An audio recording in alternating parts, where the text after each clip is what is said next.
當大家都諗起而家天氣凍啦，咁已經係食火鍋啊、食煲仔飯嘅時候啦。但係我仲係諗緊凍嘢噃，因為其實呢個天候呢幾舒服㗎，你周圍騰啊，流翻啲汗呢，咁其實都會幾健康㗎。咁所以呢，我而家就整翻一個滋潤又凍嘅一個甜品，等你哋食完火鍋、食完煲仔飯，咁都可以飲下。就算你話運動完成身汗，翻到嚟都可以滋潤下。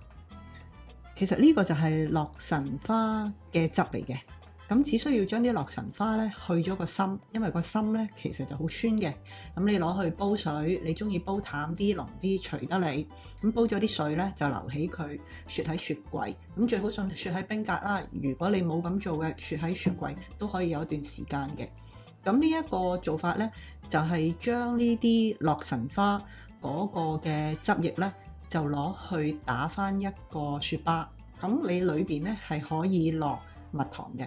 咁大部分時間我都用蜜糖嚟做雪巴，但係有啲朋友咧佢就覺得啊，可能要落煉奶，因為落煉奶咧嗰個嘅味道咧就幾唔錯嘅。咁不過我就唔係好奶嘅人啦，咁所以我通常都係落蜜糖。咁對好多朋友咧，佢哋諗緊滋潤咧，咁其實蜜糖係非常好嘅。咁我哋都係用本地嘅蜜糖啦去做嘅。咁如果你有雪巴機，最好就用雪巴機啦。但係如果冇雪巴機咧，咁嘅做法就係將佢成嚿嘢冰咗落去個冰格嗰度，大約半個鐘頭至9個字。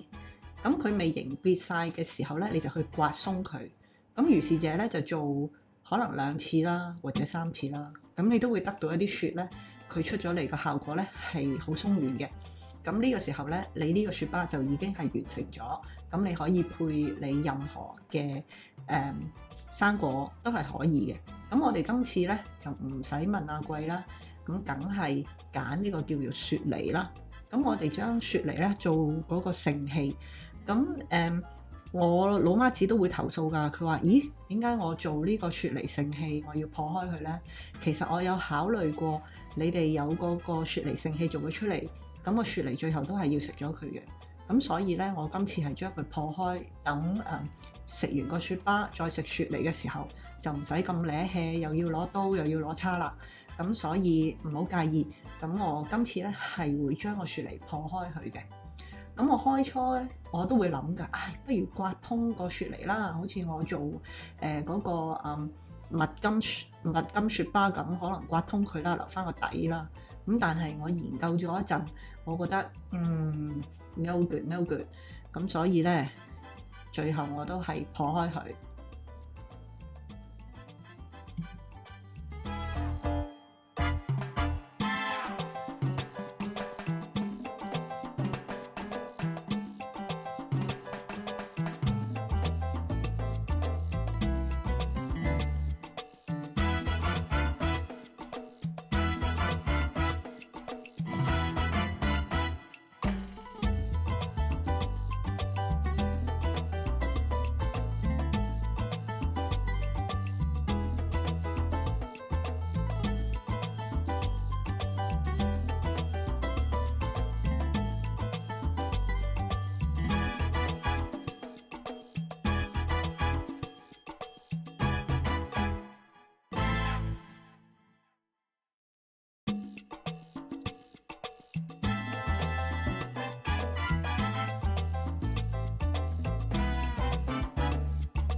好啦，個兜仔咧已經搞掂咗啦。咁點樣可以將佢固位呢？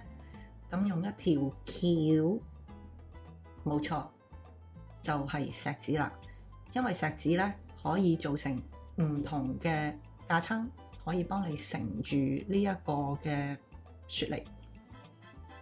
嗱，咁就啱啱好咯。雖然笨手笨腳，但係都 work 嘅。所以老媽子，我係有幫你諗㗎。我唔想你食完個雪巴之後，仲要攞刀攞叉嚟鋸開個梨啊！嗱，再揾翻隻碟仔承載住佢，咁你做佢出嚟嘅雪巴擠落去咧，就又矜貴又好睇，而且又唔使嘥嘢喎。食完個雪巴之後咧，你就可以連個梨咧都享受埋。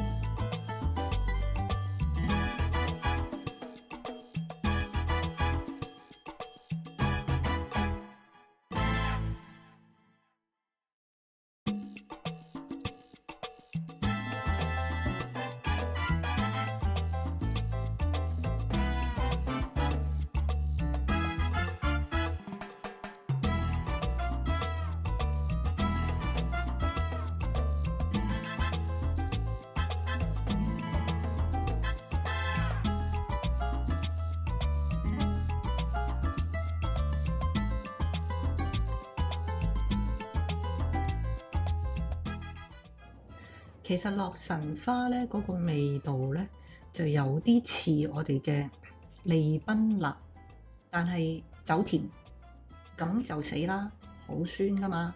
咁所以咧我就覺得呢個方法襯翻個雪梨，又襯翻啲蜜糖，係非常之正嘅。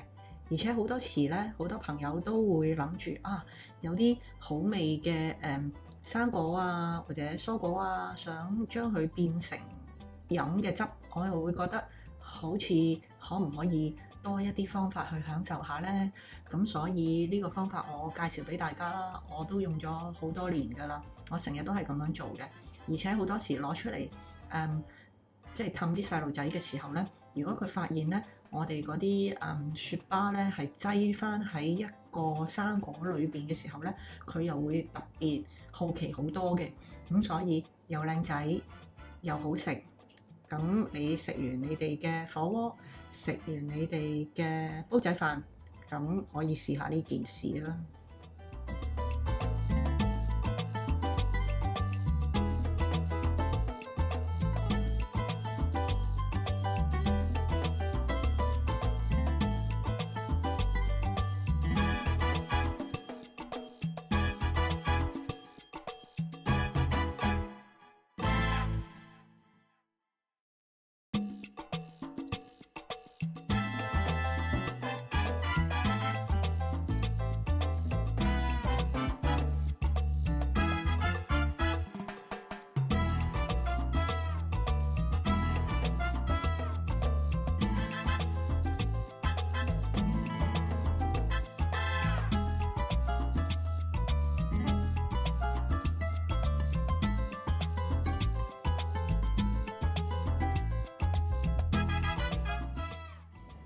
煲湯正啊！逢星期2、4、6都會出片，得閒亦都會出下片，記得撳定個鐘仔，到時同我一齊 hang out 下。